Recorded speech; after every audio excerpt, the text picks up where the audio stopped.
यमुना माता की जय, गंगा माता की जय, केदार बाबा की जय, बद्री विशाल की जय, बिड़गी बाबा की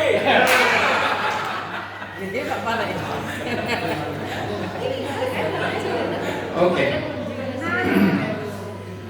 Today is a very good day wherein आज आपण भगवद्गीताचं पण हे बघितलं आणि आज चार धाम बद्दल पण थोडीशी माहिती मी देणार आहे आणि त्याच्याबद्दल आम्ही चार धाम मी आणि आशा यांनी we had decided but we had cancelled because of the war and again we decided to go and within 2 days we did all our preparations and आम्ही आनंद विहार म्हणून एक ग्रुप आहे बेंगलोरचा सो त्यांच्या थ्रू आम्ही गेलेलो आणि त्यांचे they charge 50,000 and with food and other things okay आणि ही जी टूर आहे ही दिल्लीहून चालू झाली आणि दिल्ली टू दिल्ली आणि दिल्लीपर्यंत आम्ही इकडनं गेलो फ्लाईटनी आणि ते बेंगलोरहून आले सो आम्ही एक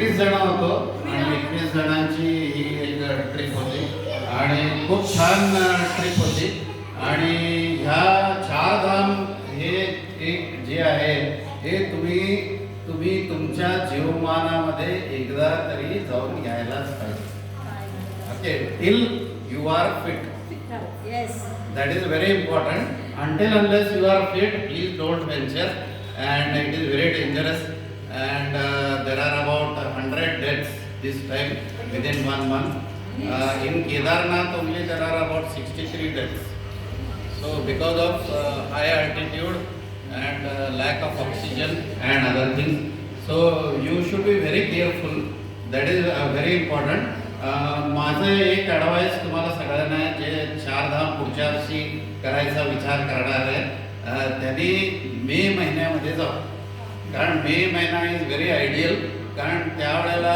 तुम्हाला कुठलाही त्रास होत नाही मेन म्हणजे काय roads they are very treacherous and you don't know whether you will come back so you should be prepared for any eventuality including your helicopter After we came back, there were number of crashes of helicopters. So you should be very prepared for all these particular things. I am not trying to be negative, but it is very. You should know your mental preparation should be there. Until you are mentally prepared and you come out of that, then only you can go. Otherwise, you cannot go. So and you should be always positive. That I am going to complete this particular yatra. Okay? So that this is very important. You should have a confidence that you will know. You will come back. Okay? So she was the inspiration. In fact, she only forced me to come. In fact, I was not ready to go. But still she forced me and we went. Okay? The next. Char Dham, basically the significance of Char Dham is very important. चार धाम का करावं त्याच्यामध्ये तुम्हाला mainly is for your moksha and it is basically to purify yourself so this is very important and you should always remember that Char Dham is very unpredictable so you should always take everything in stride and try to go okay there are Char Dham basically there are two types of char dham. One is chota char dham, bada char. Okay, so many of you may not be knowing it. So there are two types of char dham. One is chota char dham, chota and bada char. So chota char dham is basically Gangotri, Yamunotri, Kedarnath and Badrinath. So they are chota char dham. Okay, then bada char dham. So bada char dham basically are Badrinath, Dwarka, Puri and Rameshwar. So they are considered as Bada Char Dham. Okay. And these particular हे जे चार धाम आहे बड़ा चार धाम they are located at exactly cardinal points of India. So that is very important. So they are located at the cardinal points. So you can definitely know where they are located. So one is in the north, west and east and south. So they are located exactly in those particular points. Okay. Next. Now if you want to तुम्ही चार धामला जर जायचं असेल तर the basic requirement is तुम्ही registration करायचं. So तुम्ही registration केल्याशिवाय जाऊ शकत नाही. So that you should do it on Uttarakhand Tourism and they have a registration website. तुम्ही त्याच्यावर जाऊन तुम्ही तुमचं डिटेल्स द्यावं लागतंय. तुम्ही कसं जाणार आहे, तुमची कार आहे काय बस आहे. जर तुम्ही कुठल्या पॅकेजमधून जाणार असाल तर ते पॅकेजवाले करतात. आम्ही आनंद विहारी म्हणून आहे त्यांच्याकडं बेंगलोरचं आहे. They are there for last 30 years. So they are doing a very good job and we had gone through that particular. And then if you want to book your helicopter, okay, then you have to do what is called as Heliyatra. So Heliyatra through book करू शकता and that is through IRCTC. And they will give you a date and on that day you should go and book your tickets and do the, if you want to walk you can walk, if you don't want to this thing then you can go by helicopter. Okay, next. Now very important thing, there are Panch Badri, Panch Kedar and Panch Prayag. So many of us are not aware what is Panch Badri. Okay, so basically Panch Badri are Badrinath, then Adi Badri, Ruddha Badri, Yoga Dhyana Badri and Bhavishya. So Bhavishya Badri is going to come. So Bhavishya Badri हे जे आहे हे it is forming and that will be next. Okay, then Panch Kedar are Kedarnath, Tungnath, Rudranath, Madhya Maheshwar and Kalpeshwar. So they are basically called as Panch Kedar. Okay, then Panch Prayag. So Panch Prayag are Vishnu Prayag. So तुम्हाला माहिती असेल there are Vishnu Prayag मध्ये अलकनंदा आणि धौली गंगाचा संगम. Then नंद प्रयाग मध्ये Alaknanda and नंदाकिनीचा संगम आहे. Then कर्ण प्रयाग मध्ये Alaknanda and पिंडरीचा संगम आहे. Then Rudra Prayag मध्ये अलकनंदा and मंदाकिनीचा संगम आहे. And देव प्रयाग मध्ये भागीरथी आणि अलकनंदा. सो हे संगम प्रत्येक बघण्यासारखे आहेत. या संगमामध्ये तुम्हाला दोन्ही नद्यांचे कलर वेगवेगळे आहेत. So it is very beautiful thing to see where you can see the different colors of water of the both the rivers. So you can see the Sangam of even in Rudraprayag and other things. Okay, next. Now this is a map which I tried to click and see how where are all located. So प्रत्येककडे कुठल्या आहे ते मी हे केलेलं. Next. सगळे धाम वेगवेगळ्या ठिकाणी आहेत. That is one of the problematic thing in Chardham. So they are not in one direction. So you have to come back and then go to the next one. Okay, next. You can click on this. Okay. Now there is a Ganga Aarti. So you can start with the Ganga Aarti at Haridwar. So Haridwar मध्ये गंगा आरती करून आम्ही पुढे गेलो आणि चार धाम असं चालू होते. So you can see only such types of scenery everywhere. Okay. Next. Now first stop was from Haridwar to Barkot. So there is a place called as Barkot which is about 5 hours from Haridwar and it is a very winding road and from there the Char Dham starts. Okay. Then next from Barkot to Janki Chatti. So Janki Chatti is the base for Yamunotri. So तुम्हाला जर यमुनोत्रीला जायचं असेल तर तुम्ही जानकी चट्टीला जायलाच पाहिजे. तुम्ही जानकी चट्टीला हेलिकॉप्टरने पण जाऊ शकता. ओके, और तुम्ही बसने पण जाऊ शकता. सो जानकी चट्टीहून यमुनोत्री आहे ते it will take about 7 kilometers. So 7 kilometers there is no what is that bus or anything. You have to do trekking. So trekking is next. So back.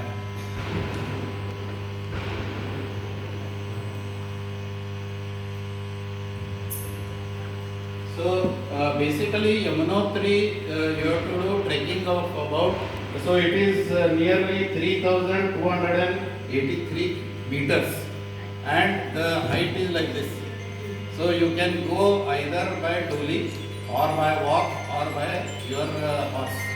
So these are the options which are there.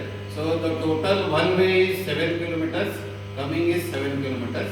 So it depends upon you whether you want to go by horse or whether you want to go by this thing. So it takes roughly about 2 hours to go on top.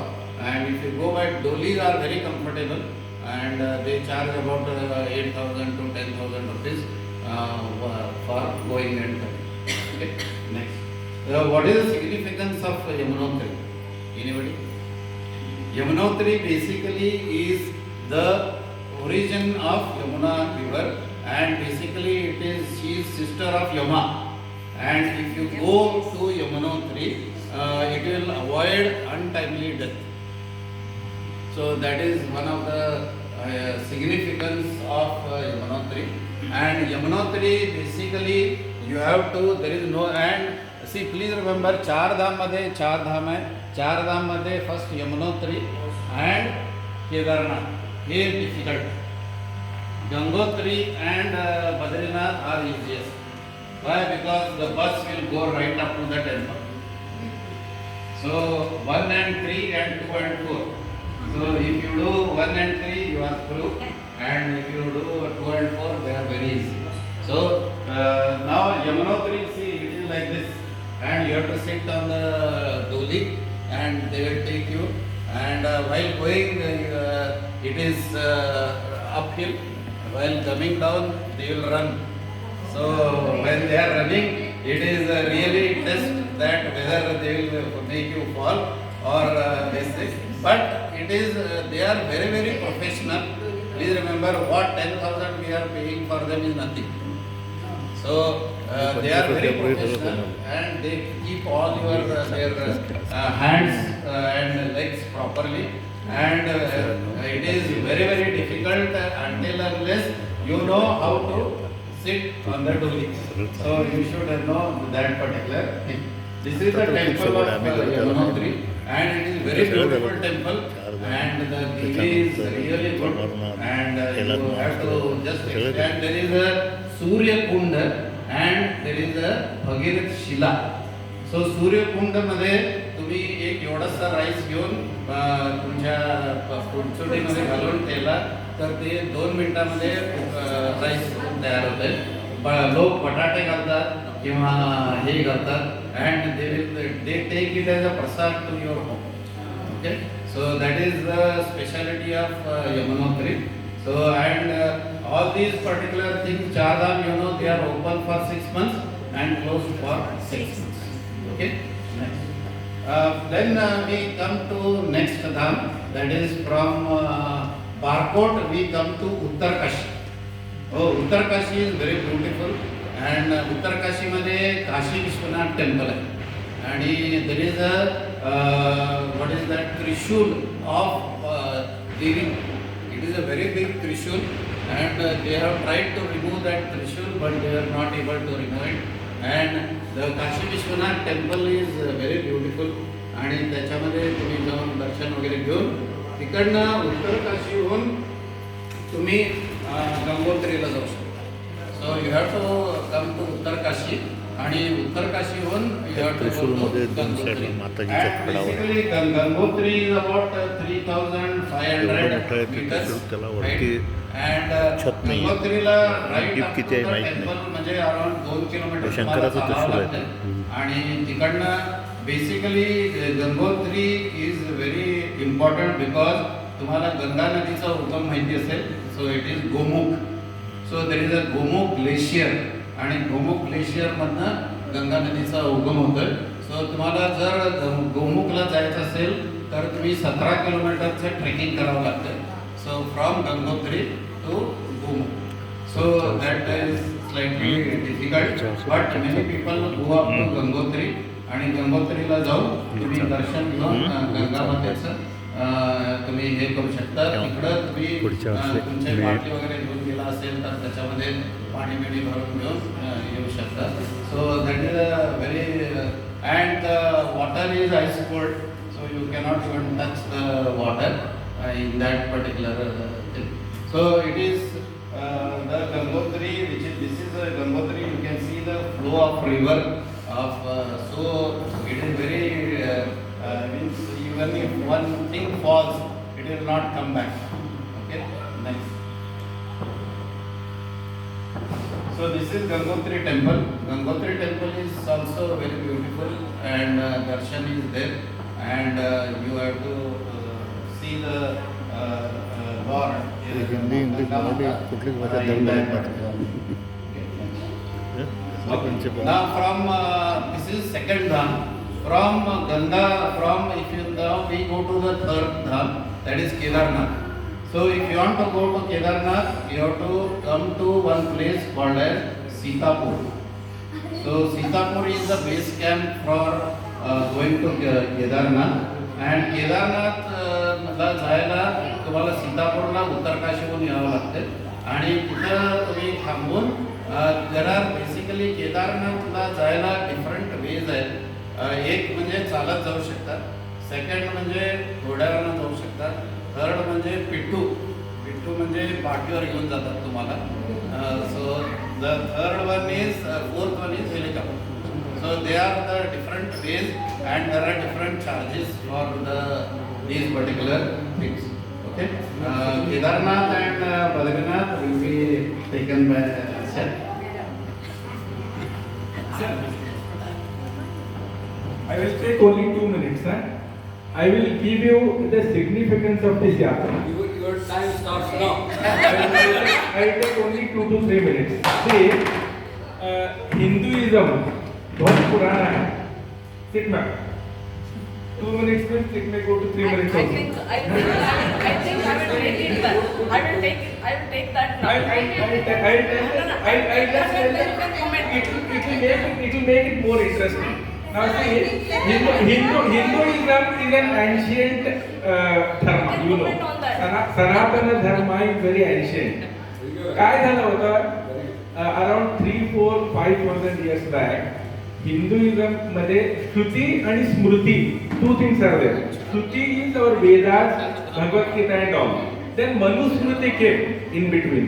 Manusmriti में उस time में जो भी systems follow करने चाहिए थे वो लिखा था. वो टाइम पे it was all right. But later what happened, Hinduism was misunderstood. What is the significance, most important significance of Char Dharma I am telling you now. Hinduism's importance was diminishing year by year. Buddhism came into picture 2600 years ago. 2600 years ago, Jainism and Buddhism came into picture. Then everywhere, Buddha's teachings and Mahavir's teachings, people were influenced by that. लोकांना काय होत होतं, बुद्ध आणि महावीरचे जे ऐकत होते त्याच्यामुळे influence होत होते. त्याच्यासाठी शंकराचार्यांना हे केलेलं आहे. Char Dham is established by Shankaracharya. शंकराचार्यने कशासाठी केलं चार धाम? एक उत्तर मध्ये Badrinath, east Puri, west Dwarka, south Rameshwar, सगळ्यांना जोडण्यासाठी. हिंदुइझम आता कसं अशोक आले, after Buddha Ashok came in, king support असेल तर that religion will prosper, right. So Buddhism not only in India, Afghanistan, Iran सगळीकडे गेलो होतं, चायना इन्क्लुडिंग श्रीलंका. सो शंकराचार्याने काय केलं, हिंदुइझम आता शिवाजी आम्ही जे म्हणतो ना, basically Shankaracharya initiated importance of Hinduism. चार धाम यात्रा तुम्ही केला तर all Hindus are united, all across India, be it south, west, east or north. सगळ्यांना कंपल्सरी का केले? एकदा तुम्ही आता बिल्डिंग सर सांगितले it is mandatory for Hindus. का केले? To unite Hindus. This is the significance of this. Now please take over. I think I have taken only 2 minutes. 3 minutes. Thank you for that comment. Thank you for that comment. Before I proceed, पुढं जायचं आधी आधी first of all माझं request आहे सगळ्यांना की माझं मराठी एवढं चांगलं नाही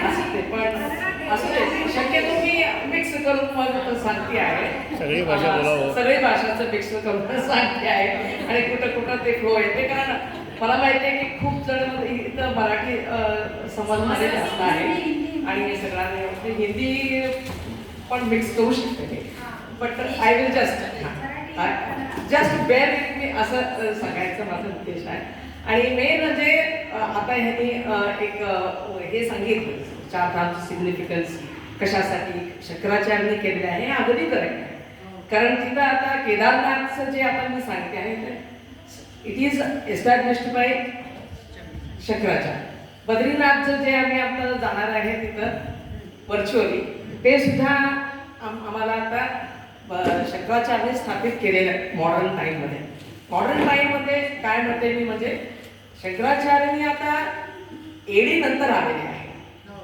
आणि हे चार धामचे सिग्निफिकन्स ही हॅज रिवाइव्ड असं मी सांगू शकते he has not started but he has revived हे प्रॅक्टिस होतात कशासाठी म्हणजे आता हे चार धामचं आम्ही काय आता हे यात्रा करून आलं ह्याच्याबद्दल ते काही हे प्लेसेसमध्ये आम्ही आता बघतो आहे all these places were already mentioned in our Hindu Puranas.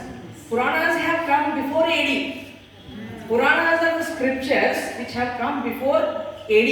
AD चा आधी AD आमचं स्टार्ट होतं फर्स्ट ख्रिश्चन एरा पासून मग त्याचा आधी आम्हाला ते हे सगळं स्क्रिप्चर्स आलेले आहेत तुम्हाला आता ह्याचं सगळं रेफरन्स हे चार धाम आता चार धाम कम्प्लिटली कुठे येते it is completely coming under Uttarakhand state जे आहे मला खरंच आश्चर्य वाटलं तिकडे बघितल्यावर आणि त्यांना ते लोकांना बघितल्यावर आणि त्यांनी असं म्हणतात ना ते पूर्ण उत्तराखंड त्यांनी देवभूमी म्हणतात the moment you enter in Uttarakhand state देवभूमि में आपका स्वागत है इतना अच्छा लगता है क्या बात है यार हम mortals we are going into the Devbhoomi कम से कम और इसका एहसास मुझे तब हुआ जब मैं बद्रीनाथ में गई बद्रीनाथ जाने तक ना मैं ऐसा बोलती थी हाँ देवभूमि में ऐसे एक चाष्टी करने का ह्यूमन एक एयर रहता है ना तो हाँ देवभूमि में है हम लेकिन जब हम गए बद्रीनाथ में सचमुच आपको लगता है कि हाँ आप सचमुच देवभूमि में हैं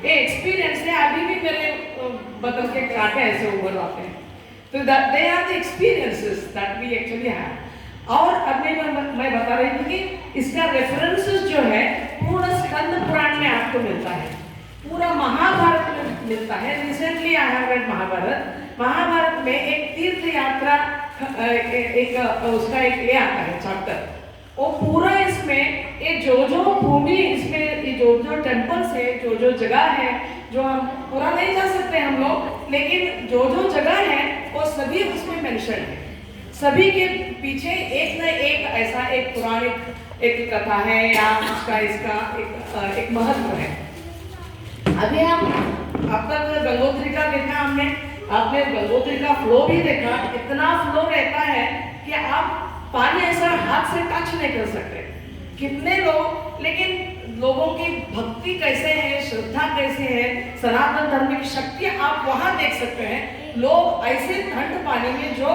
आप एक उंगली रखते हैं तो एकदम फ्रीज हो जाता है हम पांव धो नहीं सके अंदर तक गए तो इतना फोर्स रहता है और वहां पे उन्होंने रोप वगैरह लगा के रखे रहते हैं और रोप लेके 1 मिनट पांव अंदर रखने से हमको वो सहन शक्ति नहीं होती लेकिन लोग उसमें नहाते हैं और इतने अच्छे हाँ और women from all the places Rajasthan से आए हुए थे गुजरात से आए हुए थे वो लोगों को देखा हमने उनका श्रद्धा देखा उनका भक्ति देखा तो लगता है कि हम कुछ भी नहीं है उनके सामने लेकिन जो है ना वो बताते हैं कि सनातन ये धर्म में कुछ तो शक्ति है तो इसलिए वो चलता है नहीं तो नहीं चल सकता और गंगोत्री से हम नेक्स्ट धाम निकले वो है केदारनाथ अभी केदारनाथ जो आते हैं केदारनाथ अभी सभी ये जो चार धाम के एक जो भी जगह है एक प्लेस है वहां से ही आपको जाना पड़ता है क्योंकि ट्रैकिंग रहता है तो यमुनोत्री का तो ट्रैकिंग रहता है केदारनाथ का ट्रैकिंग है बद्रीनाथ और गंगोत्री का सिर्फ आप वहां तक 1-2 किलोमीटर 1 किलोमीटर तक वहाँ तक आप जा सकते हैं व्हीकल से, और इतना डिफिकल्ट नहीं लगता। लेकिन डिफिकल्टी तो है, सभी एक धाम का अपना ही एक डिफिकल्टी है, और वो अलग अलग है, यही तो उसका खासियत है। अगर आप यमुनोत्री का एकदम ऐसा पूरा ऐसा एक स्टीप चढ़ है, तो दूसरी जगह हम बोल रहे थे हाँ गंगोत्री, अब क्या आराम से जा सकते हैं, वहां तक व्हीकल जाता है। क्या व्हीकल जाता है? व्हीकल जाता है तो सिर्फ एक 4 फुट का रास्ता रहता है, जो 4 फुट के रास्ते में आने वाले जाने वाले दोनों रहते हैं। कब और इस तरफ आप देखते हैं तो एक खाई देखते हैं तो आपका दिल एकदम धड़कन बंद रुक जाता है, और इस तरफ देखते हैं तो पूरे पहाड़ियां हैं, ऐसे पहाड़ियां हैं कि टच नहीं कर सकते। आपको लगता है कहीं जाके आपका बस इसको टच करता है, हाँ आप ऐसे बैठते हैं कि दोनों उंगलियां ऐसे पकड़ के हाँ क्या हो रहा है बाबा, कब जाते हैं, कैसे पहुंचते हैं, यही तो बात है। लेकिन ऐसा ही इतना सुंदर एक दृश्य रहता है, और लकीली हम मैं नहीं बोलती हूँ, भगवान की कृपा ही बोलती हूँ, गंगा माई का कृपा बोलती हूँ। सभी तरफ गंगा माई का, यमुना माई का, सभी ने हमारे ऊपर वो कृपा किया है, और इसका मुझे वो एक्सपीरियंस हो रहा है अभी। और जो हम केदारनाथ को निकले, केदारनाथ हम सीतापुर एक गांव है, वो गुप्त काशी से होकर निकलता है। गुप्त Kashi is the main place. गुप्त काशी में आप रुक सकते हैं, या तो गुप्त काशी से आगे जा सकते हैं। गुप्त Kashi is the basic place. अभी वहाँ पे भी एक हेलीकॉप्टर का अड्डा है, और वहाँ से बहुत लोग आजकल गुप्त काशी में रहते हैं, because it is a distance ज़्यादा रहता है, इसलिए लोग सीतापुर बीच का गांव जो है वहाँ प्रेफर कर रहे हैं। हम भी सीतापुर में हमारा नेक्स्ट स्टे था, सीतापुर में रहे। उस दिन रात इतनी बारिश हो गई तो हमने बोला हाँ हो गया, हमको हो ही नहीं सकता, कुछ जा नहीं सकते। लेकिन ऐसा नहीं हुआ, सुबह उठते इतना, और हमारे साथी जो थे उनको तो वो सीतापुर से निकलना पड़ता है, निकलते ही उनको वहाँ से कोई बसेस नहीं जाते हैं, no heavy vehicles, only jeep के माध्यम से ही आप जा सकते हैं, या कार के माध्यम से जा सकते हैं, नहीं तो नहीं जा सकते।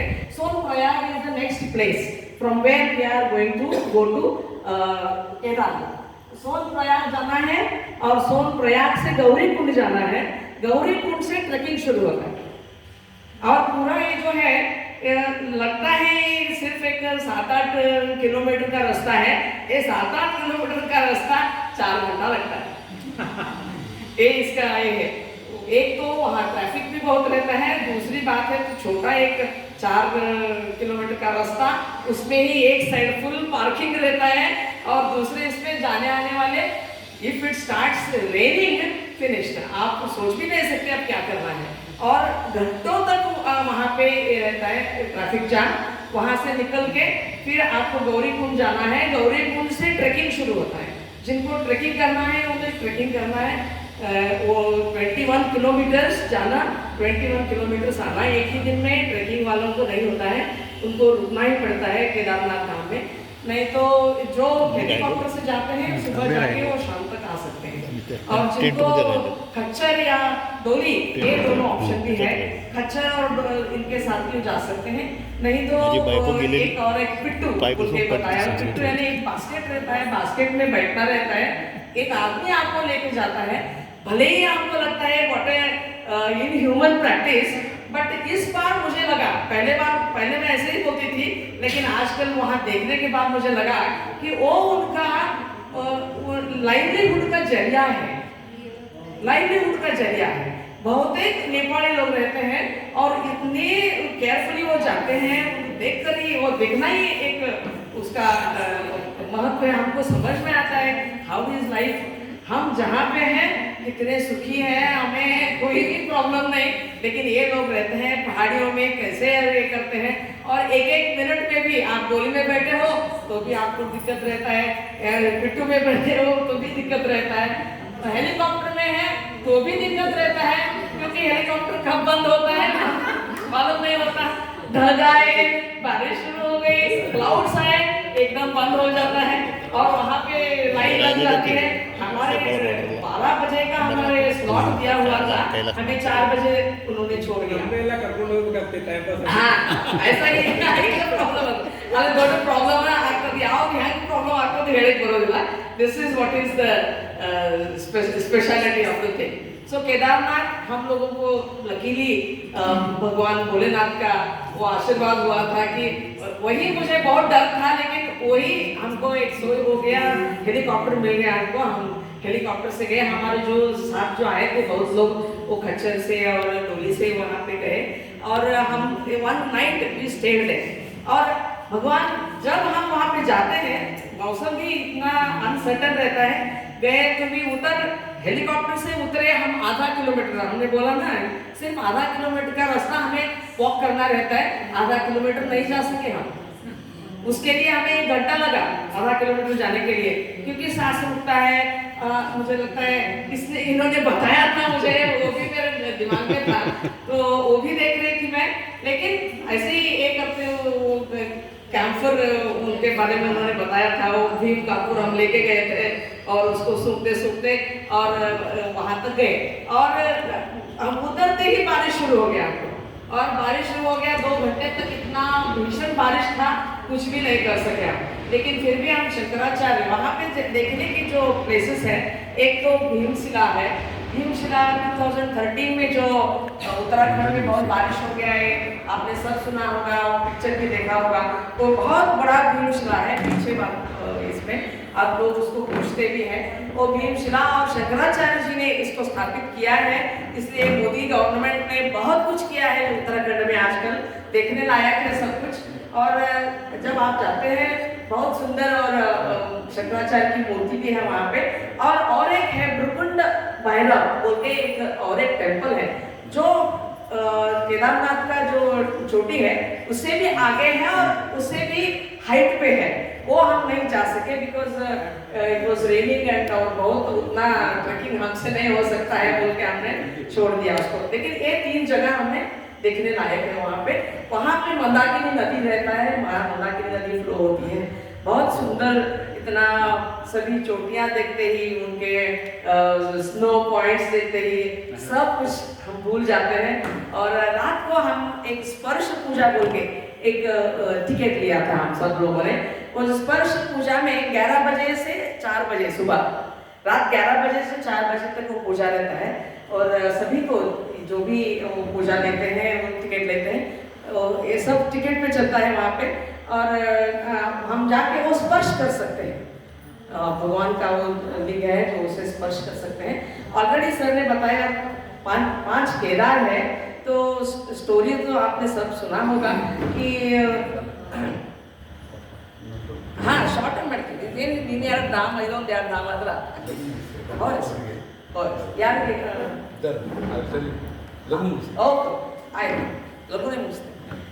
ಅದರೊಳಗೆ लिंग इज हैविंग तो पीछे का जो भाग रहता है एक गूंज जो कहते हैं हम, हाँ इसका क्या बैल रहता है ना, बैल का गूंज जो रहता है ना, ऐसा लिंग का आकार है। लिंग का आकार जो है ना गूंज के जैसा है। सभी ने पांडवों का स्टोरी सुना होगा, पांडव ढूंढते आए थे शंकर को, क्योंकि उनको व्यास महर्षि ने और श्री कृष्ण ने बताया कि तुम्हारा पाप धुलना है, तो सभी लोगों का अपना कुरुक्षेत्र युद्ध में भाइयों को सब लोगों को रिलेटिव्स को मारा है, इसे पाप धुलना है तो तुम्हें शंकर का ही प्रसाद देना होगा। तो ढूंढते आते हैं, वो कहीं नहीं मिलता, और ये 5 केदार जो है एक इसमें एक पार्ट है, ऐसा समझ में आता है, लोग बोलते हैं। और केदारनाथ में सिर्फ इसका गुण मिलता है आपको, और उसका भी एक स्टोरी है बहुत बड़ा, टाइम के वजह से मैं शॉर्टकट करती हूँ, आपको इसमें मिलता है, आप देख सकते हैं यूट्यूब पे। और वहाँ स्पर्श पूजा करने के बाद नेक्स्ट डे हम निकले वहाँ से, और केदारनाथ से हम वापस यानी हमको ही छोड़ देते हैं, कोई भी पैकेज वाले हो या कोई भी हो, तो अपने आप में हमें करना पड़ता है, किसी के सहारा नहीं रहता है उधर। और केदारनाथ करके हम वापस आए। नेक्स्ट मॉर्निंग एक पूरा सभी लोग आने तक हमको टाइम था, इसलिए मैं वहाँ और एक टेम्पल था, उसका नाम है त्रियोगी नारायण। त्रियोगी नारायण और एक ऊपर चोटी में है, और इतना सुंदर है टेम्पल, ओल्ड टेम्पल। वहाँ ऐसा कहा जाता है कि पार्वती परमेश्वर का वहाँ पे कल्याण हुआ था, मैरिज हुआ था, तो वो मैरिज लोग वहाँ आते हैं अभी भी और मैरिज करवाते हैं वहाँ पे, और बहुत सुंदर जगह है वो, एक हम देखे आए। उसके नेक्स्ट डे से हम निकले सीतापुर से, और सीतापुर से अब हम बद्रीनाथ की तरफ निकले, और बद्रीनाथ जाते वक्त हमको जोशी मठ को जाना पड़ता है। जोशी मठ जो है वहाँ पे बद्रीनाथ का विंटर टाइम जो रहता है ना, विंटर टेम्पल जो रहता है वो बद्रीनाथ में, इसमें जोशी मठ में रहता है। यहाँ से पालकी लेके जाते हैं वो बाद में और ला के वहाँ भी रखते हैं। जोशी मठ में नरसिंह देवस्थान है, बहुत सुंदर है, और वहाँ से नरसिंह देवस्थान देख के फिर हम विष्णु प्रयाग देखे। विष्णु प्रयाग का एक मंदिर है, सुंदर मंदिर है वहाँ जहाँ प्रयाग होता है, और वहाँ से हम बद्रीनाथ गए। बद्रीनाथ में एक दिन हम 2 दिन हम रुके। बद्रीनाथ में भी आपको टिकट लेना पड़ता है, कोई भी पूजा करनी हो तो टिकट लेना पड़ता है या धर्म दर्शन करना पड़ता है। तो हमने एक टिकट लिया था, वहाँ विष्णु सहस्त्रनाम करते हैं या वेद पाठ करते हैं, ऐसा कुछ तो एक करके वो एक कर देते हैं, वैसा हमने विष्णु सहस्त्रनाम का लिया था। और भगवान के दया से हमें उनके सामने ही बैठने का अवसर मिला, 10 मिनट तक भगवान को निहारने का। विशाल बद्री ये स्थल कहते हैं, विशाल बद्री, और ये विशाल बद्री में जो है ना भगवान बैठा हुआ है तप करते हैं। नर नारायण का जो मंदिर है ना उसमें अभी बद्री नारायण वो खुद ही तपस्या में है, लक्ष्मी उसके ऊपर बद्री वृक्ष बन के उसको शैडो दे रही है, और लक्ष्मी का मंदिर है और भगवान कुबेर का मंदिर है, वो सब देखे हैं। और ये जो पर्वत जो है जहाँ ये बद्रीनाथ स्थित हुआ है, इसको हमारे पुराणों में कहते हैं गंधमादन पर्वत। वही मैंने आपको बोला कि जब हम वहाँ जाते हैं गंधमादन पर्वत, भगवान यानी ये देवभूमि हमको ऐसे क्यों महसूस होता है बोल के, तो ऐसा लगता है कि ये सभी पहाड़ों में शायद भगवान, ये हमारे सभी देवी देवताएं जो है, क्योंकि गंधमादन पर्वत इज स्पेशली फॉर कुबेर, इसलिए कुबेर का भी वहाँ पे मूर्ति है। और जो कुबेर का मूर्ति वहाँ पे है वो उसके साथ बद्री विशाल के साथ वो भी रहता है, ये करता है, ऐसा उनका प्रतीति है। और यहाँ पे लास्ट हम बद्री विशाल दर्शन करके नेक्स्ट डे हम माना विलेज गए, जो 3 किलोमीटर जस्ट वहाँ से है, और वहाँ भी ट्रेकिंग करना पड़ता है। वहाँ भी ऐसा आपको हाइट के वजह से 3210 मीटर्स हाइट है वहाँ भी, और सांस रुकती है, ये होता है। लेकिन वहाँ पे क्या है, ये माना विलेज में it is considered as the first and last village. अगर ऐसा आप जाते हैं टिबेट के तरफ तो ये लास्ट विलेज है, टिबेट के तरफ से आते हैं तो फर्स्ट विलेज है। और यहाँ पे हमें व्यास गुफा है, और जो महाभारत लिखते वक्त व्यास मुनि जी जो बैठे थे वो व्यास गुफा है, और गणपति गुफा है, क्योंकि Ganpati was writer, Ganesh was the writer of Mahabharat, तो उनका पहले और इनका ऊपर वो दोनों जो है। अभी आपको स्पेशली वो स्ट्रक्चर जो है ना, गुफा का जो स्ट्रक्चर है वैसे ही उन्होंने प्रिजर्व करके रखा है, इसलिए बहुत सुंदर लगता है वो, और बहुत ओरिजिनल लगता है, अच्छा लगता है, वाइब्रेशंस बहुत अच्छे मिलते हैं वहाँ पे। और वहाँ से हम सरस्वती उद्गम स्थान है, और सरस्वती नदी का उद्गम है वो उद्गम स्थान।